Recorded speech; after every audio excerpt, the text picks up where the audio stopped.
A body is projected at an angle 60 degree with the horizontal ground with kinetic energy k. When the velocity makes an angle 30 degree with the horizontal, the kinetic energy of the body will be. तो बच्चों हम लोग ground to air projectile की बातचीत कर रहे हैं। अब हमने डिफरेंट कंसेप्ट्स को जान लिया प्रोजेक्टाइल से रिलेटेड। अब उसके बेस्ड कुछ क्वेश्चंस करते हैं और देखिए ये क्वेश्चंस बहुत जरूरी है, ये आपके कंसेप्ट बनाएंगे ताकि आप और जब बुक्स के क्वेश्चंस ट्राई करो तो आपको किसी प्रकार की कोई भी प्रॉब्लम नहीं आए। ठीक है, तो सबसे पहला काम जो आप लोगों को करना है, सॉल्यूशन तुरंत ना देखिए, सबसे पहले क्वेश्चन पढ़िए, खुद से सॉल्व करिए, आप आंसर निकालिए, फिर अपने आंसर को सॉल्यूशन से कंपेयर करिए, अपनी अप्रोच को सॉल्यूशन से कंपेयर करिए। अगर आपकी अप्रोच और क्विक है तो मुझे बताइए, अगर लगता है कि मेरी अप्रोच क्विक है तो इसको अडैप्ट करिए। ठीक है, तो क्वेश्चन को सॉल्व करते हैं। बहुत इजी क्वेश्चन है। कह रहा है कि एक बॉडी को हमने प्रोजेक्टाइल मोशन में फेंका, यानी कि ग्राउंड से फेंका, मान लीजिए यू वेलोसिटी से फेंका। ठीक है, यू वेलोसिटी से फेंका और एट एन एंगल 60 डिग्री पे फेंका भाई, 60 डिग्री पे फेंका। और इस समय जो काइनेटिक एनर्जी है इसकी के है, मैंने के इनिशियल कह दी, काइनेटिक एनर्जी के है। अब पूछ रहा है कि जब ऑब्जेक्ट की वेलोसिटी, इंस्टेंटेनियस वेलोसिटी हॉरिजॉन्टल से 30 डिग्री का एंगल बना रही है, कितना 30 डिग्री का एंगल बना रही है, तब इस प्रोजेक्टाइल की काइनेटिक एनर्जी क्या होगी, ये हमें कैलकुलेट करना है। तो किस तरीके से करेंगे, मान लीजिए ये v वेलोसिटी वेक्टर है। जैसा कि आप लोग जानते हो, मैं कौन सा कंसेप्ट बच्चों यूज कर रहा हूं उसको ध्यान से समझना। जैसा कि आप लोग जानते हो कि अगर कोई भी प्रोजेक्टाइल मोशन में है तो उसका हॉरिजॉन्टल कंपोनेंट का मैग्नीट्यूड कभी चेंज नहीं होगा, ना ही डायरेक्शन चेंज होती है। तो देखते हैं, इसी पॉइंट को नोट करते हैं।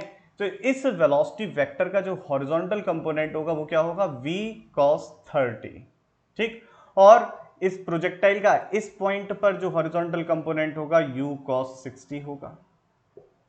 तो पूरे मोशन में there is no change in the horizontal component, तो u cos 60 is equal to बेटा होगा आपका v cos 30 के। तो यहां से आपको मिलेगा v is equal to u cos 60 divided by cos 30। cos 60 की वैल्यू होती है बच्चों 1/2, तो u बाई 2 हो गया, और cos 30 होता है आपका √3/2, तो इसका उल्टा करके लिख दिया 2/√3। तो आपकी वेलोसिटी इस इंस्टेंट पे, जो स्पीड कहूँ, इंस्टेंटेनियस स्पीड, ये आपकी बच्चे इस पॉइंट पर, इस पॉइंट को P कह दिया, आ गई u/√3। काइनेटिक एनर्जी का फॉर्मूला देखें, के एफ इज इक्वल टू लिखेंगे हम half M V square, 1/2 M V is U square, और 3 √3 का स्क्वायर 3 हो जाएगा।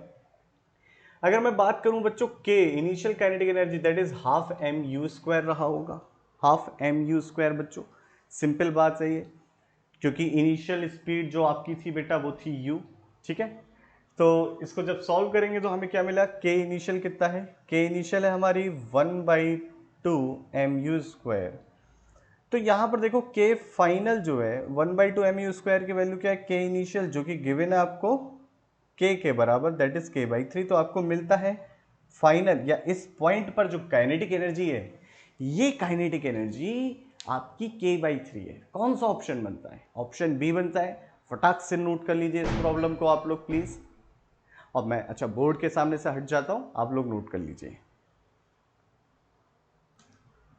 बच्चों नेक्स्ट क्वेश्चन बहुत अच्छा है। 2 particles are fired from the same point, both with 100 metre पर सेकेंड, स्पीड दोनों की सेम है, and firing angles with horizontal is 60 degree and 120 degree, the time after which their velocity vector become perpendicular to each other। very good problem, बहुत बढ़िया। चलो देखते हैं कैसे करेंगे। दो प्रोजेक्टाइल हैं, एक प्रोजेक्टाइल ऐसे है, इसको 60 डिग्री हॉरिजॉन्टल से फेंक रहे हैं, दूसरा प्रोजेक्टाइल को 120 डिग्री से फेंक रहे हैं। इसकी भी स्पीड यू और यू की वैल्यू हमने ले ली है जो कि हमें गिवन है 100 मीटर पर सेकेंड। ठीक है बच्चों, यहां तक की बातें सारी क्लियर है आप लोगों को। अब पूछ रहा है कि किस टाइम बाद, अब देखो कैसा मोशन में गया होगा, ये कुछ इस तरीके से मोशन में गया और ये वाला कुछ इस तरीके से मोशन में गया। किस इंस्टेंट, किस टाइम पर, अब वेलोसिटी वेक्टर मान लो इसका जो है किसी इंस्टेंट पे कुछ ऐसे है, किसी इंस्टेंट पे जब प्रोजेक्टाइल होगा इसकी वेलोसिटी की डायरेक्शन ऐसे रही है और किसी इंस्टेंट पर इसके वेलोसिटी की डायरेक्शन ऐसे है। ये कह रहा है कि कब कब इन दोनों वेलोसिटी वेक्टर के बीच में एंगल 90 डिग्री हो रहा होगा, ये कैलकुलेट करना है। नाइस प्रॉब्लम, वेक्टर्स का यूज करके बहुत आसानी से हो जाएगी, देखते रहिए। अच्छा, आई होप आप लोगों ने क्वेश्चन तो बच्चे नोट कर लिया होगा, तो मैं क्वेश्चन को रिमूव कर दे रहा हूं। ठीक है, क्वेश्चन आपका मैंने बच्चों रिमूव कर दिया। अब देखते हैं आगे की बात। देखो भाई, सबसे पहले पार्टिकल 1 और पार्टिकल 2 है। पार्टिकल 1 का मैं इंस्टेंटेनियस वेलोसिटी वेक्टर लिखता हूं, दैट इज v1। और ये क्या होगा, पहले इनिशियल वेलोसिटी वेक्टर लिख लेते हैं फिर इंस्टेंटेनियस लिख लेंगे। देखिए इनिशियल वेलोसिटी वेक्टर यानी कि u1 की बात करूं तो ये होगा u cos 60, पार्टिकल 1 जो 60 डिग्री का एंगल बनाते हुए जा रहा है, u cos 60 और किधर, इसके देखिए ये कुछ इस तरीके से, दैट इज u1 आपकी जिसके मैग्नीट्यूड 100 है और एंगल है 60, that is u cos 60 and that is u sin 60, u cos 60 and u sin 60। दूसरा वेलोसिटी फैक्टर जो हॉरिजॉन्टल से बच्चे 120 डिग्री का एंगल बना रहा है, तो यहां से कितने का एंगल हो गया इसका, ये अगेन 60 डिग्री का हो गया। तो इसकी u2 वेक्टर है, इसका जो हॉरिजॉन्टल कंपोनेंट होगा इसकी डायरेक्शन माइनस एक्स एक्सेस की तरफ होगी और अगेन ये भी u cos 60 इधर और परपेंडिकुलरली u sin 60। तो अगर मैं u1 वेक्टर को बच्चों लिखूं तो आपका u1 जो वेक्टर है, वेक्टर u1 की वैल्यू होगी, देखिए u1 u cos 60 plus x axis की तरफ है तो i cap plus u sin 60 plus j axis की तरफ है मतलब y एक्सिस की तरफ है तो यहां पर आ जाएगा प्लस का j कैप। अगर u2 की बात करें हम लोग तो u2 की जो वैल्यू होगी बच्चे, ये देखिए ये माइनस एक्स एक्सिस की तरफ है तो माइनस का u cos 60 i कैप और ये प्लस का u sin 60 j कैप। ये इनिशियल वेक्टर की बात हो गई। किसी भी प्रोजेक्टाइल की instantaneous velocity at time t क्या होती है, तो देखो वो मान ली v vector vx i cap plus vy j cap. अब अगर ध्यान से देखें तो हमेशा याद रखिए प्रोजेक्टाइल मोशन में बच्चों जो हॉरिजॉन्टल कंपोनेंट है वो तो चेंज नहीं होगा, तो वो तो सेम रहेगा, बस वर्टिकल चेंज होता है। और वर्टिकल किस रेट से चेंज होता है, किस हिसाब से, V Y is equal to हम लिखते हैं यू वाई और यहां पर आ जाता है माइनस का जी टी। ठीक है बच्चों, यहां तक की बात हो गई बेटा। अब अगर मुझे फर्स्ट वेलोसिटी का वेक्टर इंस्टेंटेनियस वेलोसिटी देखनी है टाइम टी, तो क्या करेंगे, vx की जगह तो इसका हॉरिजॉन्टल कंपोनेंट रख देंगे, that is positive 1 u cos 60 जो कि होता है आपका u बाई 2 i कैप और vy की जगह uy आपका कितना है u sin 60 that is u root 3 by 2 minus G T J cap, ये होगा बेटा। और आगे की बात करें अगर मैं सेकंड वेलोसिटी वेक्टर की बात करूं यानी कि इस वाले प्रोजेक्टाइल की किसी टाइम टी पर, तो वो क्या होगा, देखो इसका भी vx में तो कोई चेंज नहीं होगा, आपका हॉरिजॉन्टल कंपोनेंट में चेंज नहीं होगा, तो वो कितना है माइनस का u cos 60, तो माइनस का u cos 60 यानी कि minus u by 2 i cap. और वर्टिकल कंपोनेंट क्या होगा, again vy is equal to u y minus ji t, u y कितना है इसका u sin 60, तो u रूट 3 बाई 2 माइनस का जी टी जे कैप। अब क्या कह रहा है कि ये दोनों एक दूसरे के परपेंडिकुलर हो जाए। अगर कोई दो वेक्टर्स एक दूसरे के परपेंडिकुलर होते हैं बच्चों, तो उनका डॉट प्रोडक्ट जीरो होता है। तो अगर if they are perpendicular to each other, then we can write, क्या लिख सकते हैं हम, v1 dot v2 vector is equal to zero. लिख दिया यहां से, जैसे ही लिखा तो यहां पे आ जाएगा, देखो माइनस का u square by 4, dot product तो सिंपल है, इसकी इससे मल्टीप्लीकेशन, माइनस का u square by 4 plus u root 3 by 2 minus का gt का whole square is equal to zero.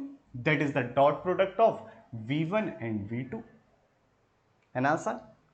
अब देखो इसको जीरो रख दिया तो यानी कि u root 3 by 2 minus gt is equal to u by 2 का होल स्क्वायर। इसको इधर ले आए, इस तरीके से लिख दिया। यहां से लिख सकते हैं बच्चों u root 3 by 2 minus gt is equal to u by 2, इस तरीके से लिख सकते हैं। हमें क्या निकालना है बच्चों, हमें निकालना है टाइम। तो टाइम कैसे निकालेंगे, दैट इज, यहां पे लिख रहा हूं बेटा सॉल्व करके, मैं लिखूंगा u root 3 by 2 minus u by 2 divided by g is equal to t. Solve कर लिया t के लिए से, है ना आसान, ठीक है। t के लिए से सॉल्व कर लिया, u की वैल्यू 100 दे रखी है हमें, तो 100 बाई 2 रूट 3 माइनस का 1 और g की वैल्यू हमने 10 कंसिडर कर ली। तो बेटा ये कितना हो गया, आप लोग देखिए, t इज इक्वल टू, एक जीरो से जीरो गया और ये 5, that is 5 root 3 minus 1 and that is the time. तो इतने टाइम बाद बच्चों ये दोनों वेलोसिटी एक दूसरे के परपेंडिकुलर होगी। अच्छा प्रॉब्लम था, कंसेप्ट इससे एक और बना कि कैसे डॉट प्रोडक्ट का यूज करके हम प्रॉब्लम सॉल्व कर सकते हैं। तो इसे फटाक से नोट कर लो बेटा।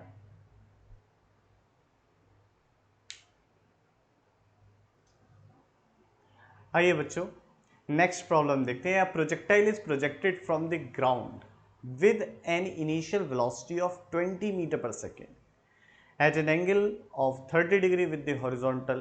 The magnitude of change in velocity in 0.5 second is, क्या क्वेश्चन है, वेरी सिंपल क्वेश्चन है, ध्यान से समझना और देखिए किस तरीके से मैं इसको कैलकुलेट करूंगा, आप लोग सीखिएगा कि बच्चे ये क्या कह रहा है। इसमें इन्होंने कहा है कि एक प्रोजेक्टाइल को फेंका, भाई फेंक दिया, कितने डिग्री से फेंका, 30 डिग्री से फेंका, और इसका एंगल कितना है, angle of projection from the horizontal is 30 degree, और जो आपकी वेलोसिटी है वो 20 है। ये 20 है और ये 30 है। अच्छा बताओ ux कितना होगा, ux आपका हो जाएगा 20 cos 30, cos 30 की वैल्यू रूट 3 बाई 2, तो that is root 3 by 2 and it is 10 root 3। अच्छा थोड़ा सा कट रहा है, तो दैट इज 10 रूट 3। तो आपका जो हॉरिजॉन्टल कंपोनेंट हो गया इनिशियल वेलोसिटी का, वो ये हो गया। मैं क्वेश्चन रिमूव कर दे रहा हूं बच्चों, तो इतना हो गया। अब अगर मैं बात करूं इसका वर्टिकल कंपोनेंट कितना होगा, तो वर्टिकल कंपोनेंट यानी कि यू वाई जो बच्चे होगा वो होगा यू साइन 30, और यू साइन 30 की वैल्यू है 20 और sine 30 is 1/2, that is 10 metre पर सेकेंड। तो आपकी इसका वर्टिकल कंपोनेंट जो आ गया यू वाई वो आ गया 10 मीटर पर सेकेंड। किसी टाइम टी पर जो वेलोसिटी वेक्टर होता है वो क्या होता है आपका, ये हमेशा होता है u x i cap plus u y minus G T J cap. किस टाइम पर बोला इसने, वो टाइम की वैल्यू रख लेंगे, पहले यू एक्स रख लेते हैं, that is 10 root 3 i cap plus u y की वैल्यू है 10 माइनस जी की वैल्यू 10 और t J cap, v vector again 10 root 3 i cap and आपका ये कितना है 0.5, तो 0.5 into 10 that is equal to 5, तो हो गया आपका ये 5 जे कैप। पूछ रहा है कि change magnitude of change in velocity, तो what is change in velocity, that is delta v vector final velocity vector minus initial velocity, that is 10 root 3 i cap plus 5 j cap minus initial velocity vector क्या होगा u x i cap plus u y j cap, यही होगा initial velocity vector, जिसे आप क्या लिख सकते हो बच्चों, that can be written as 10√3 i cap plus 10 j cap, ये लिखा जा सकता है। आप इसको देखें तो जरा 10√3 i cap plus 10 j cap, that is the change. 10√3 से 10√3 कैंसिल हो गया और ये हो गया 5 जे कैप माइनस का 10 j cap, that is minus 5 j cap delta v vector, और आप लिख सकते हो डायरेक्ट डेल्टा वी का magnitude is equal to 5 j cap. बच्चों इस प्रॉब्लम को और दूसरे तरीके से भी किया जा सकता है। There is another method and which is very easy, बस हमें ऑब्जर्वेशन होना चाहिए कि मैंने आप लोगों को बताया कि there is no change in the horizontal component of the velocity. तो याद रखिए जो भी चेंज हुआ होगा आपके वेलोसिटी वेक्टर में वो केवल वर्टिकल कंपोनेंट में चेंज हुआ होगा, और वो चेंज कितना हुआ होगा आइए देखते हैं। वर्टिकल कंपोनेंट में ही चेंज होगा, तो वी वाई आपका vertical component u y minus जी टी लिखा जा सकता है। V y minus u y is the delta v, क्योंकि हॉरिजॉन्टल कंपोनेंट में कोई चेंज नहीं होता। देखो आप यहाँ पे कैंसिल भी हो गए हॉरिजॉन्टल कंपोनेंट, केवल वर्टिकल कंपोनेंट में चेंज हुआ जो कि चेंज इन वेलोसिटी होगा। तो चेंज इन वेलोसिटी आपका v y minus u y, that is minus का जी टी, जी की वैल्यू कितनी है 10 और टी की वैल्यू है 0.5। अगेन देखें आपको देखने को मिलेगा द मैग्नीट्यूड, पहले तो चेंज इन वेलोसिटी हो गया -5 का और मैग्नीट्यूड ऑफ डेल्टा भी हो गया 5, जो अगेन सेम है, जे कैप हटा दो यहाँ से, जो कि अगेन सेम है। तो इस प्रॉब्लम को इतना करने की जगह इतना अगर पॉइंट याद है मुझको तो मैं आसानी से कर सकता हूँ। ठीक है, तो देख लेते हैं बच्चों कि ऑप्शन कौन सा है हमारे पास। ऑप्शन ए इसका करेक्ट है, तो फटाक से नोट कर लो आप लोग, स्क्रीन को पॉज करो और फटाक से नोट करो।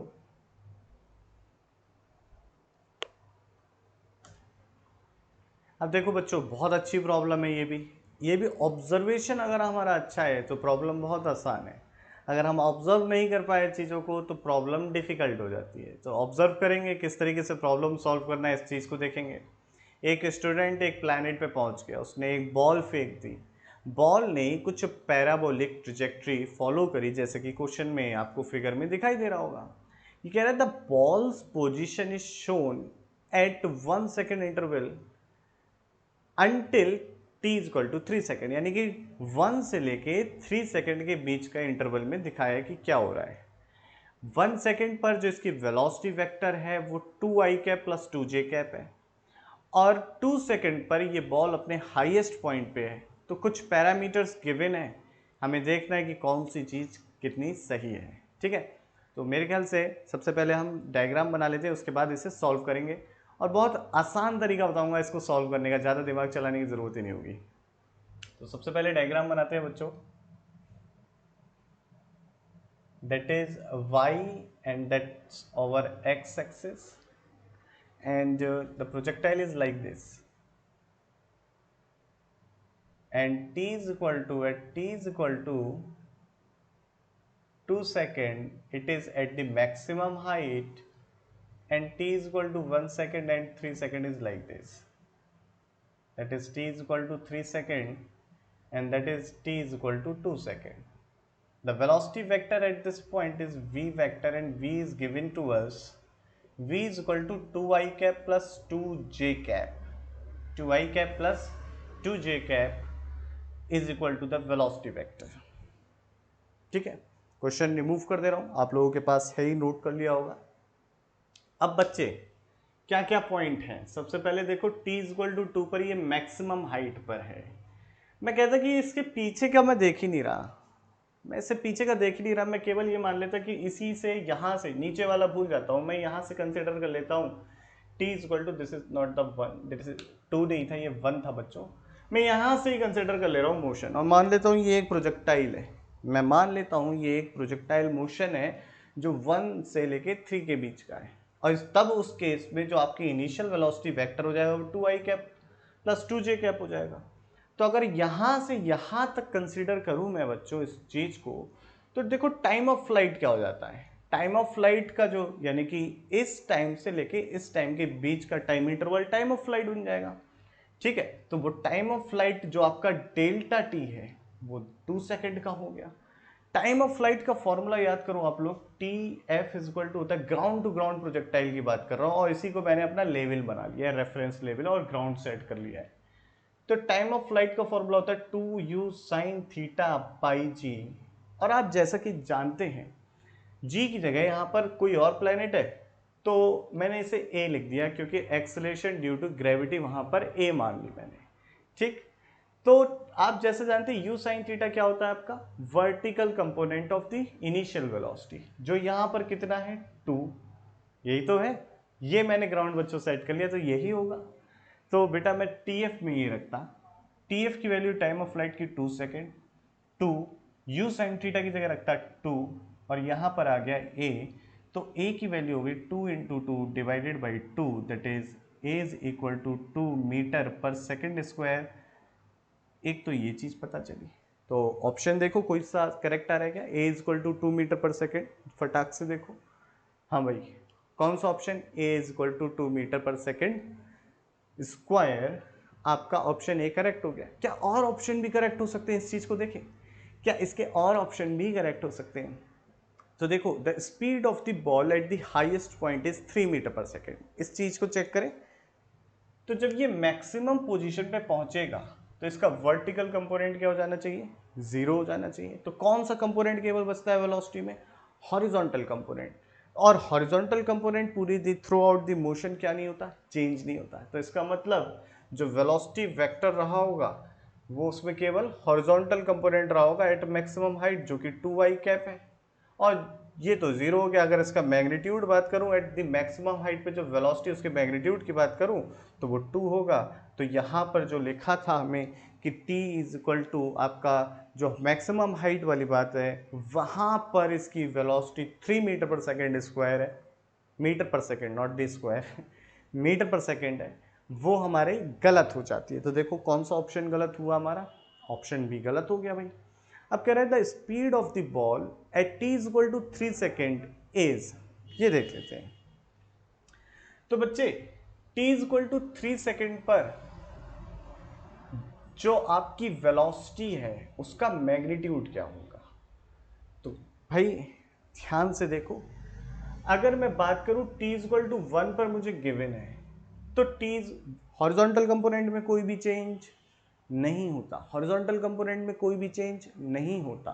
तो जो इस समय पे वेलोसिटी रही होगी उसका जो हॉरिजॉन्टल कंपोनेंट है वो कितना रहा होगा, उसका जो हॉरिजॉन्टल कंपोनेंट बच्चों रहा होगा v at t is equal to 3 second पर वो 2i कैप ही रहा होगा। अब वर्टिकल की बात करते हैं। वर्टिकल का कंपोनेंट अगर आप देखो कि डिस्प्लेसमेंट कितना हुआ, यहाँ t is equal to 1 second से लेके t is equal to 3 second के बीच में बच्चों डिस्प्लेसमेंट कितना हुआ, डिस्प्लेसमेंट रहा 0, क्योंकि जितना ऊपर गया उतना ही नीचे आ गया। यानी कि अगर मैं बात करूं आप लोगों के v y square is equal to u y square plus 2gh वाले में, तो डिस्प्लेसमेंट क्या हो गया 0, यानी कि ये टर्म 0, यानी कि v y magnitude wise equal हो गया यू वाई के, पर डायरेक्शन क्या हो गई, अपोजिट हो गई। तो यहाँ पर लिख देंगे माइनस का 2j कैप, और इस वेक्टर का मैग्नीट्यूड चाहिए तो जो क्या हो गया आपका 2 का स्क्वायर प्लस 2 का स्क्वायर दैट इज 2√2। तो आपका ये वाला ऑप्शन क्या सही होता है, देखें। तो देखिए option t is equal to 3 second पर इसकी जो वेलोसिटी का मैग्नीट्यूड है यानी कि स्पीड है वो 2√2 है, यानी कि ये सही है। तो आपका ए एंड सी ऑप्शन बच्चों करेक्ट हो जाता है। ठीक है, तो फटाक से इसको नोट कर लीजिए। मैं आपको ये क्वेश्चन का सोल्यूशन पूरा कंप्लीट दिखा देता हूँ और उसके बाद नेक्स्ट प्रॉब्लम की बातचीत करते हैं हम लोग। ठीक है, तो फटाक से बच्चों इसे नोट करो। बच्चों प्रोजेक्टाइल फ्रॉम अ हाइट का एक क्वेश्चन कर लेते हैं हम लोग, कि अगर किसी प्रोजेक्टाइल को एक हाइट से फेंका जाए तो उसके डिफरेंट पैरामीटर्स में क्या क्या चेंजेस हैं। कंसेप्ट तो हमने इसका सीख लिया है, अब क्वेश्चंस करते हैं। पहला क्वेश्चन है, an object is thrown horizontally from a tower height h metre high with a velocity of square root of 2gh meter per second. Its speed on striking the ground will be। Simple question है, concept पढ़ चुके हैं तो फटाक से इसको solve कर लेते हैं। आइए देखिए, मैं इसकी इमेज मिटा दे रहा है, देखिए गायब हो गया। क्या इंफॉर्मेशन है, एक प्रोजेक्टाइल है आपका एक बिल्डिंग से, इसको जिसकी हाइट बिल्डिंग की h है, ऐसे फेंका गया है horizontally speed square root of 2gh से। ठीक है, आपसे पूछा है कि जब ये स्ट्राइक करेगा इस तरीके से, जब ये स्ट्राइक करेगा तो इसकी स्पीड क्या होगी। हमें पता है कि जो स्पीड का फॉर्मूला मैंने आप लोगों को बताया था u square plus 2gh use करना, जहाँ पर h बिल्डिंग या टावर की बच्चों हाइट होती है।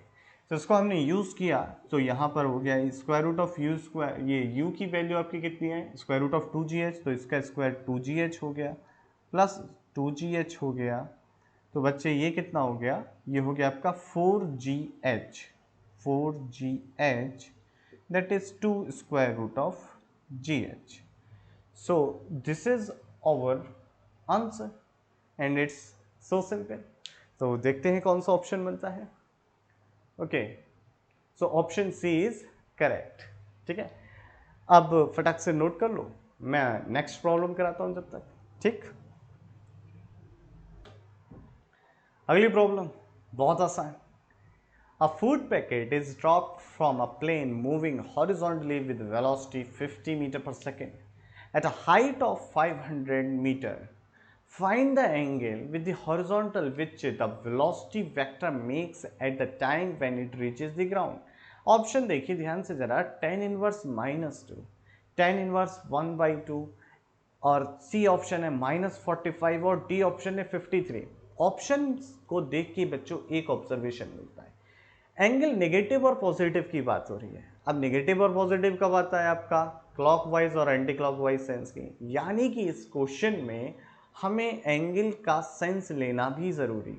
अगर हम इसे क्लॉकवाइज मेजर कर रहे हैं तो नेगेटिव लेना होगा, और अगर हम इसे एंटी क्लॉकवाइज मेजर कर रहे हैं तो पॉजिटिव लेना होगा। तो क्वेश्चन को सॉल्व करते समय और फाइनल आंसर देते समय हमें एंगल के सेंस को देखना ज़रूरी है। तो कैसे करेंगे सॉल्व, सबसे पहले आपको बेसिक फॉर्मूला बता दिया है। अगर कहीं भी कंसेप्ट में दिक्कत आए तो आप जाओ लेक्चर को देखो दोबारा, समझ में आ जाएगा। ठीक है, तो tan फाई जो आपका एंगल बन रहा होता है वो क्या होता है, देखो क्या होता है। देखो सबसे पहले एक ऑब्जेक्ट है, मैं क्वेश्चन रिमूव कर दे रहा हूँ बच्चों। एक ऑब्जेक्ट है, एक प्लेन है, और ये प्लेन आपका चल रहा है, just 1 second, I have forgotten the data, 50 metre पर सेकेंड से चल रहा है। 50 मीटर पर सेकेंड से बेटा ये चल रहा है, और साथ ही साथ कितने मीटर की हाइट पर है, 500 मीटर की हाइट पर है ये। This is the height of the tower. अब क्या पूछा है, आपका पूछा है कि वेलोसिटी वेक्टर कितना एंगल बना रहा होगा। तो देखो जब ये ऐसे स्ट्राइक करेगा तो वेलोसिटी वेक्टर आपका कुछ इस तरीके का होगा, और ये पूछा है आपका कितना एंगल बना रहा है। तो हम कौन सा एंगल मेजर कर रहे हैं, it is the in the clockwise sense which is negative, तो ये निगेटिव होगा। अब इसकी मैग्नीट्यूड क्या होगा पहले वो देखते हैं, फिर निगेटिव का साइन लगा देंगे। ठीक, तो tan फाई का मैंने आप लोगों को फॉर्मूला पढ़ाया था बच्चों। tan फाई का जो फॉर्मूला होता है, tan phi is equal to लिखा जाता है Vy/Vx। और जैसा कि हम जानते हैं कि पूरे प्रोजेक्टाइल मोशन में हॉरिजॉन्टल कंपोनेंट वेलोसिटी का चेंज नहीं होता, जो इनिशियल रहता है वो फाइनल रहता है, यानी कि इनिशियल तो आपका u हॉरिजॉन्टल ये था, तो Vx की जो वैल्यू रही होगी वो बाद में भी 50 मीटर पर सेकेंड रही होगी। Vy की वैल्यू कितनी हो जाएगी, Vy की बच्चों वैल्यू हो जाएगी स्क्वायर रूट ऑफ 2gh, पढ़ चुके हैं, स्क्वायर रूट ऑफ 2g की वैल्यू 10, h की वैल्यू कितनी है 500। बेटा इसको जब सॉल्व करेंगे तो कितना आ जाएगा 10,000, और जिसकी वैल्यू कितनी हो जाएगी 100, तो Vy आपका हो गया 100। अब हम सारी वैल्यू पुट कर दे रहे हैं, तो आपका tan phi is equal to हो गया आपका 100 and divided by 50 and that is 2, so tan phi is equal to 2। ये हमने tan फाई क्लॉकवाइज मेजर किया है। अगर मुझे एंटी क्लॉकवाइज मेजर करना होता है तो बेटा ये कितना हो जाता, 2 pi minus 5 which is in second fourth quadrant. तो इसको हम क्या लिख सकते हैं, अगर मुझे क्लॉकवाइज लिखना हो तो मैं क्या लिखूंगा क्लॉकवाइज, या फिर मैं डायरेक्ट नेगेटिव साइन कंसिडर कर ले रहा, इसको हटा ही दे रहा। मैं डायरेक्ट नेगेटिव साइन बच्चों कंसिडर कर ले रहा। तो नेगेटिव साइन क्यों कंसिडर किया है, क्योंकि ये कैसा है आपका क्लॉकवाइज है, तो मैंने नेगेटिव साइन कंसिडर कर लिया, फोर्थ क्वाड्रेंट में आ रहा है इसलिए मैंने नेगेटिव साइन कंसिडर कर लिया यहाँ पे। तो फाई इक्वल टू कितना हो जाएगा आपका tan इनवर्स माइनस का 2। तो जब भी प्लस माइनस में दे रखा हो तो आप समझ लेना कि यहाँ पर एंगल के सेंस की भी बात हो रही है कि एंगल क्लॉकवाइज मेजर किया गया है या एंटी क्लॉकवाइज मेजर किया है। चलिए आइए देखते हैं कि आपका कौन सा ऑप्शन करेक्ट है। तो फटाक से देखो, अच्छा भाई पहला ऑप्शन सही है, यही हमारा आंसर था।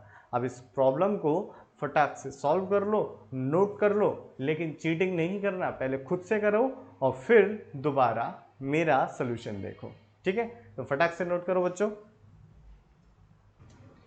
देखिए बेटा नेक्स्ट प्रॉब्लम देखिए आपकी, a rescue plane is flying horizontally at a speed of 30 metre पर second and at an altitude of 125 meter when it drops a warning flare, neglecting air resistance and assuming that the plane does not change its course, speed, altitude, how far from the plane is the flare when it hits the ground।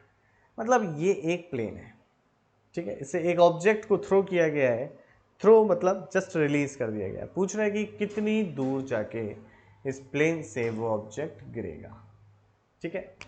तो देखो ध्यान से कि आपका ये 125 metre की height पर एक प्लेन ऐसे चल रहा है, इसे एक पैकेट रिलीज कर दिया या एक ऑब्जेक्ट, जो भी इसी तरीके के क्वेश्चन बनते हैं इसमें, एक रिलीज कर दिया गया।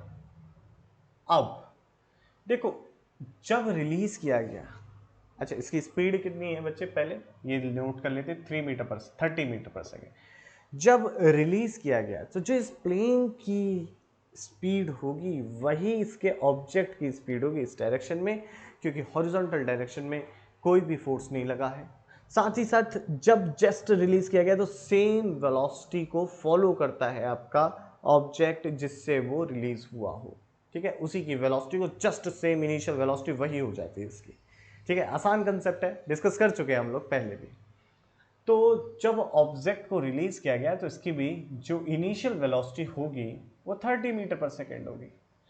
अब इसको नीचे आने में कितना टाइम लगेगा, तो वो टाइम कितना होगा, time of flight horizontal projectile का स्क्वायर रूट ऑफ 2h/g होता है। मैं बच्चों क्वेश्चन रिमूव कर दे रहा हूँ, तो इतना होता है, और इसकी वैल्यू कैलकुलेट करें तो ये हो जाएगा स्क्वायर रूट ऑफ 2h की वैल्यू है 125 और g की वैल्यू है 10। तो ये कितना हो गया, 250 डिवाइडेड बाई 10 का square root which is 25, square root of 25 and that is 5। तो t आपका 5 सेकेंड हो गया, ठीक है भाई। अब इस t के अंदर, इस टाइम के अंदर ऑब्जेक्ट ने हॉरिजॉन्टली कितना ट्रेवल किया होगा ये निकालते हैं हम लोग। तो ऑब्जेक्ट जो ट्रेवल किया होगा इस टाइम के अंदर बच्चों, वो t जो आपकी रेंज होगी वो क्या होगी, u इंटू टी, और वेलोसिटी कितनी है हॉरिजॉन्टल डायरेक्शन में, दैट इज 30, और टाइम कितना है 5 सेकेंड, दैट इज 150 मीटर। इतने टाइम में एयरप्लेन जो आपका एरोप्लेन है ये कितना चला होगा, इतने टाइम में एरोप्लेन जो डिस्प्लेस हुआ होगा डी वो कितना होगा 150। यानी कि जब आपका ऑब्जेक्ट यहाँ पे बनाते हैं, ये कुछ इस तरीके की कंडीशन है, जब आपका ऑब्जेक्ट इस पॉइंट से हॉरिजॉन्टली इतना चला होगा दैट इज 150, तो एरोप्लेन भी 150 चल चुका होगा। तो आपसे पूछा what is the distance between airplane and object, तो ये कितना हो गया, जो हाइट थी इसकी 125 मीटर, ये आंसर हो गया। वेरी सिंपल प्रॉब्लम बच्चे, इससे कुछ और समझ में आता है। ये क्वेश्चन अगर रिलेटिव मोशन से किया जाता तो बहुत आसान हो जाता। कैसे आसान हो जाता, जब ऑब्जेक्ट को फेंका जाता तो दोनों ऑब्जेक्ट की इनिशियल वेलोसिटी सेम थी, तो आप पूछें कि what is the relative velocity, initial relative velocity वो दैट इज 0, क्योंकि दोनों सेम थी। और देखेगा केवल ग्रेविटी एक्ट कर रही है, तो जो प्लेन के अंदर ऑब्जर्वर बैठा है उसको ये लगेगा कि जस्ट ऑब्जेक्ट वर्टिकली डाउनवर्ड गिर रहा है, ठीक है, उसको ऐसा पाथ नहीं दिखाई देगा, पैराबोलिक नहीं, उसको स्ट्रेट लाइन दिखाई देगी और वो जस्ट डाउनवर्ड गिर रहा है। तो वो कितना डिस्प्लेस हुआ होगा, that is the altitude of the aeroplane that is 125 metre. तो विच ऑप्शन इज करेक्ट, आइए देख लेते हैं। तो बेटा ऑप्शन सी इसका करेक्ट हो जाता है। चलिए जल्दी से नोट करिए बच्चों इसे।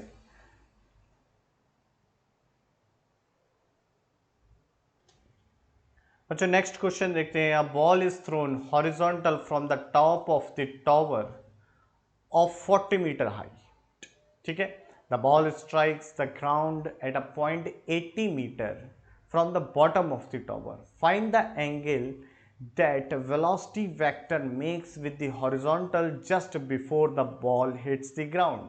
बेटा यहाँ पर अगर ऑब्जर्व करो नेगेटिव पॉजिटिव का कोई मतलब नहीं है, यानी कि जस्ट आपको हॉरिजॉन्टल से बन रहे एंगल का मैग्नीट्यूड चाहिए जो कि डेफिनेटली क्लॉकवाइज होगा, उससे ही मतलब है। तो आइए प्रॉब्लम सॉल्व करते हैं। बहुत आसान प्रॉब्लम है और कुछ इससे हमारे पास कंक्लूजन भी आएगा।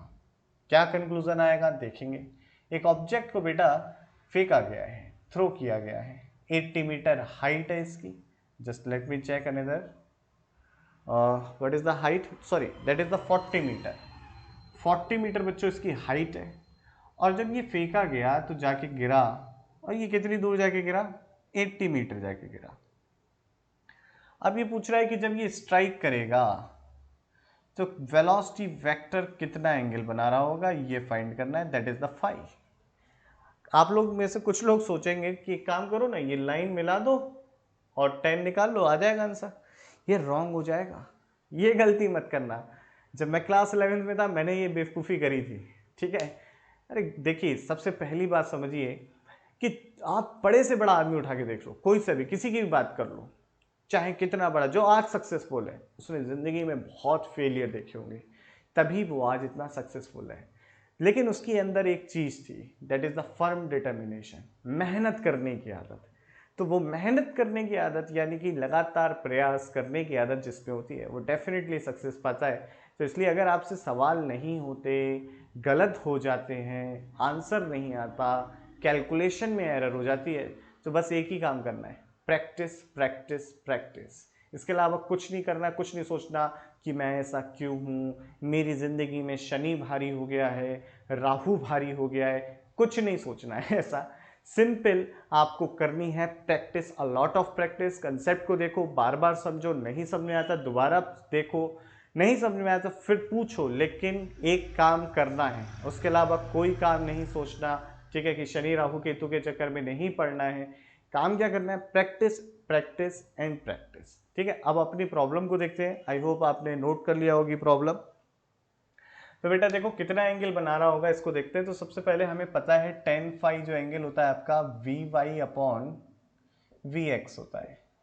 ठीक है, अब हमें वी वाई बराबर कितना आएगा, हॉरिजॉन्टल प्रोजेक्टाइल है, डिस्कस कर चुका हूँ कंसेप्ट वीडियो में। तो वी वाई इक्वल टू आता है square root of 2gh, that is the v y. Very simple, 2gh। अब वी एक्स की बात करें तो वी एक्स कितना आएगा। तो देखो पूरे मोशन में जो हॉरिजॉन्टल वेलोसिटी होती है वो चेंज नहीं होती। मैं आपको component of horizontal velocity, simple, तो वी एक्स वही रहा होगा जो यू रहा होगा। अब रेंज की बात करें जो कि हमें गिवन है, दिस इज द रेंज। तो रेंज बराबर बच्चों क्या होता है, दैट इज आपकी इनिशियल वेलोसिटी, हॉरिजॉन्टल प्रोजेक्टाइल की बातचीत चल रही है, इनटू टाइम ऑफ फ्लाइट। यहाँ पर v x is equal to u ही होगा क्योंकि कोई चेंज नहीं होता। तो ये आपका हो गया वी एक्स, और time of flight square root of 2h capital लिया है बाई जी। तो आपका वी एक्स कितना हो गया, that is square root of g by 2h into r, that is over v x. It's so simple. इसमें value put कर दो, क्या मिलता है, tan phi is equal to बेटा आपको मिलेगा, वी वाई की जगह रखना है हमें स्क्वायर रूट ऑफ 2gh, और वी एक्स की जगह रखना है हमें square root of g into r, and ये स्क्वायर रूट ऑफ 2h ऊपर चला जाएगा जो कि हो गया आपका 2h बाई आर। अब now we can solve it easily. तो h है आपका 40, r कितना है 80, तो that is 1 and tan phi is 1 when phi is equal to 45 degree. So what is the answer of this problem, that is 45 degree. Angle कितना बना रहा होगा ये 45 डिग्री। ठीक है, तो आसान प्रॉब्लम थी। चलो ऑप्शन देख लो बच्चों। तो ऑप्शन इसका कौन सा हो गया करेक्ट, ऑप्शन ए करेक्ट हो गया। A is the angle that is 45 degree और ये करेक्ट आंसर है। चलो फिर फटाक से नोट कर लो बेटा इसे फटाफट। आइए बच्चों नेक्स्ट प्रॉब्लम करते हैं। Particle at a height h from the ground is projected with an angle 30 degree from the horizontal. It strikes the ground making angle 45 degree with the horizontal. It again projected with the same point with the same speed but with the angle of 60 degree with the horizontal. Find it angle it makes with horizontal when it strikes the ground. बहुत simple question है, आसान question है, पर आपके लिए आसान तब जब आप कंसेप्ट जानते हो। क्या कंसेप्ट है, पहले क्वेश्चन का जो भी हमें डेटा दे रखा है उससे क्या क्या समझ में आता है ये समझते हैं।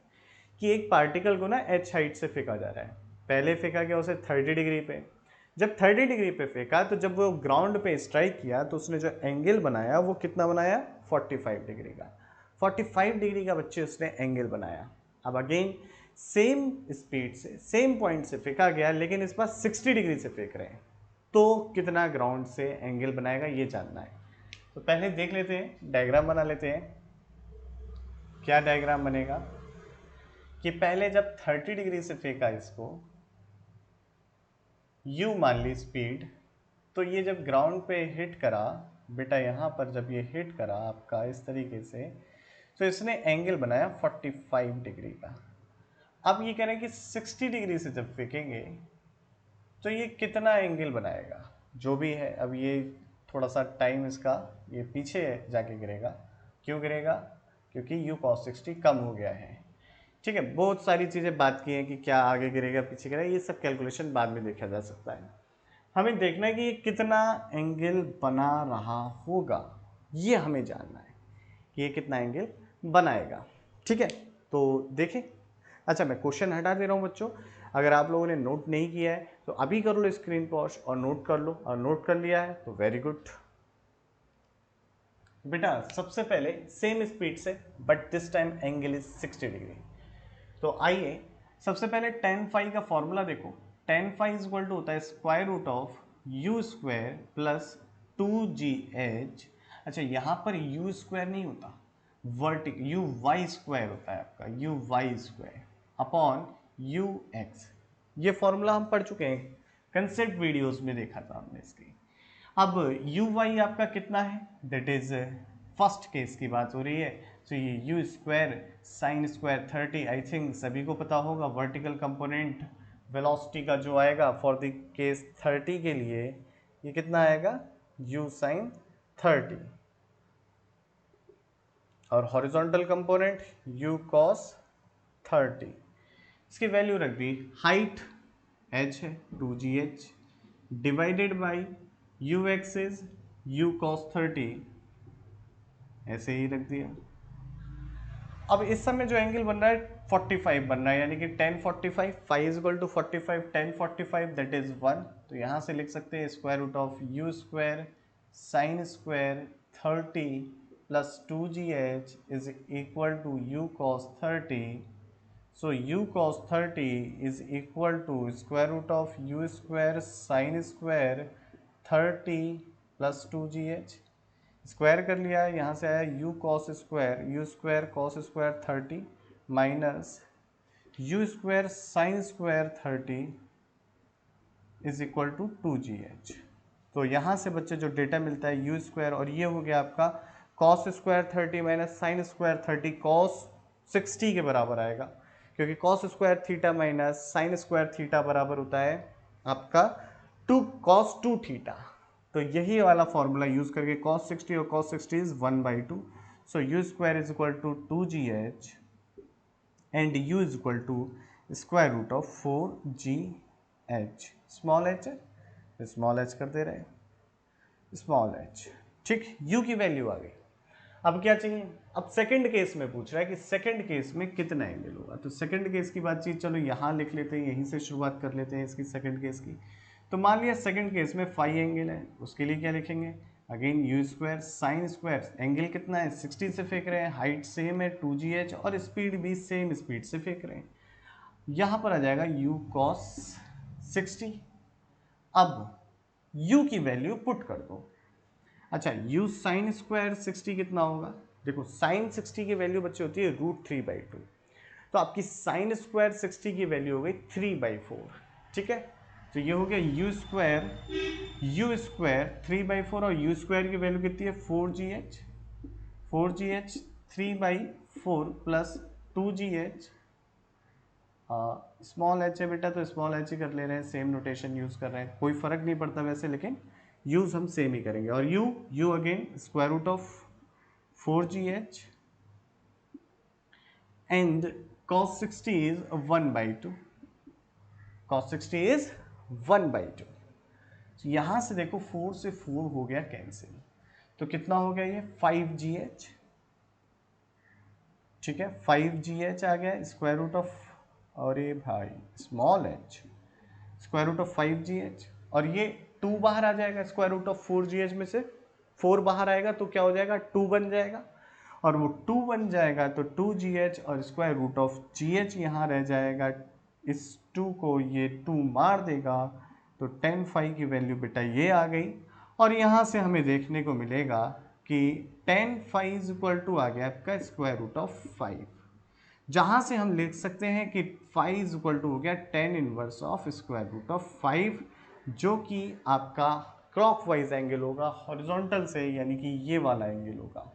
ठीक है, अब देखते हैं कि हमारा ऑप्शन कौन सा बच्चों करेक्ट होता है।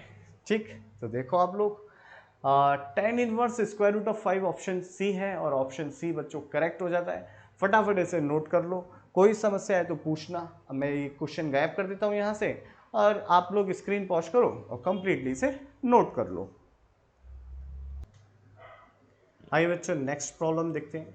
अ ball is projected from a building of height 20 meter at a speed of 30 metre पर second making an angle of 30 degree with the horizontal.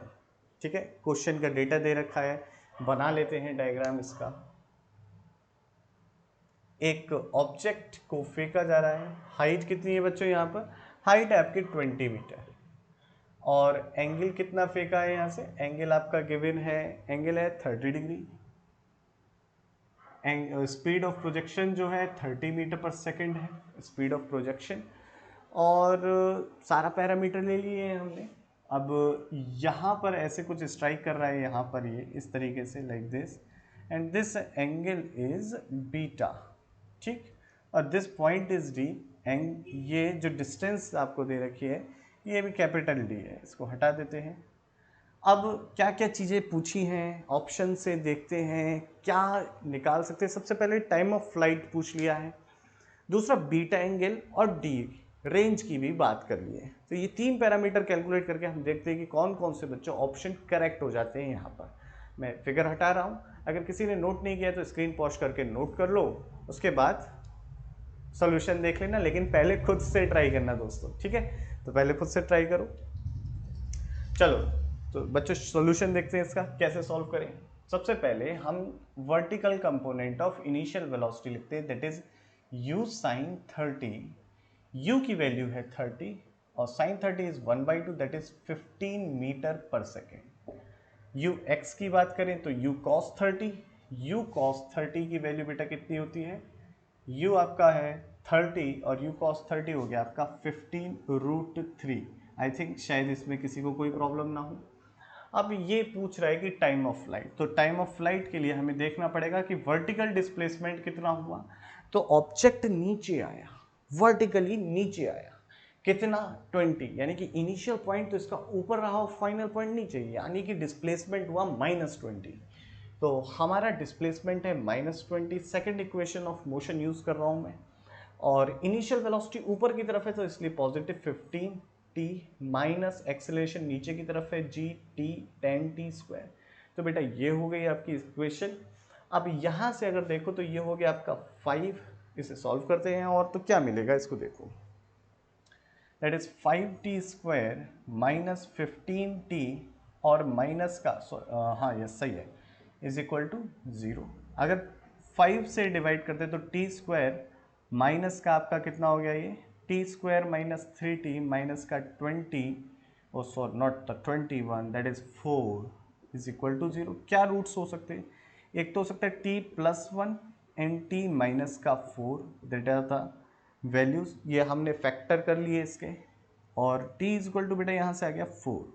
तो आपका टाइम ऑफ फ्लाइट जो होगा वो कितना होगा इसका 4 second, time of flight 4 second, एक पॉइंट हो गया।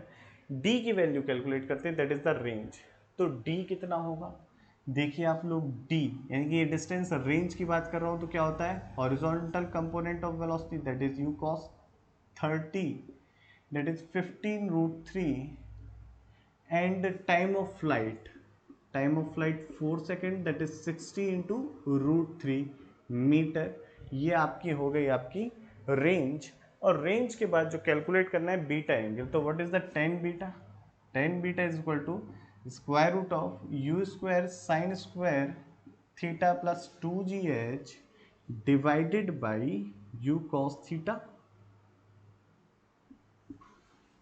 अब u साइन थीटा इज 15 का स्क्वायर 225, 2gh, 2g इज 10 और h इज 20, तो कितना हो गया 400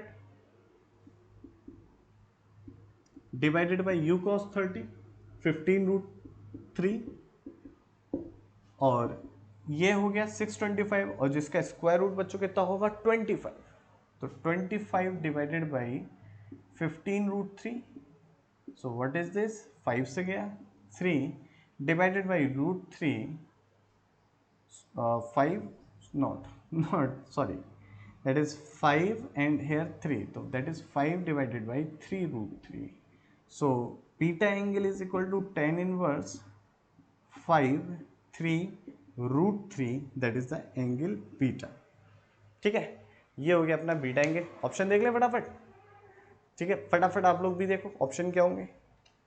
ओके अच्छा 5 3 रूट 3 को ना थोड़ा मॉडिफाई भी कर सकते हो, रूट 3 से ऊपर नीचे मल्टीप्लाई करके, कोई दिक्कत की बात नहीं, घबरा मत जाना, ऑप्शन नहीं मिल रहा। तो नीचे हो जाएगा 9 और ऊपर जो हो जाएगा ये 5 रूट 3 बाई 9। तो ऑप्शन देखो बेटा कौन कौन से पॉसिबल है। First option A option correct है, सी ऑप्शन भी करेक्ट है, और डी ऑप्शन भी करेक्ट है। तो इसका हो गया ए सी डी राइट ऑप्शन। ठीक है बच्चों, फटाक से नोट कर लो बेटा इसे, सोल्यूशन देख लो पूरा।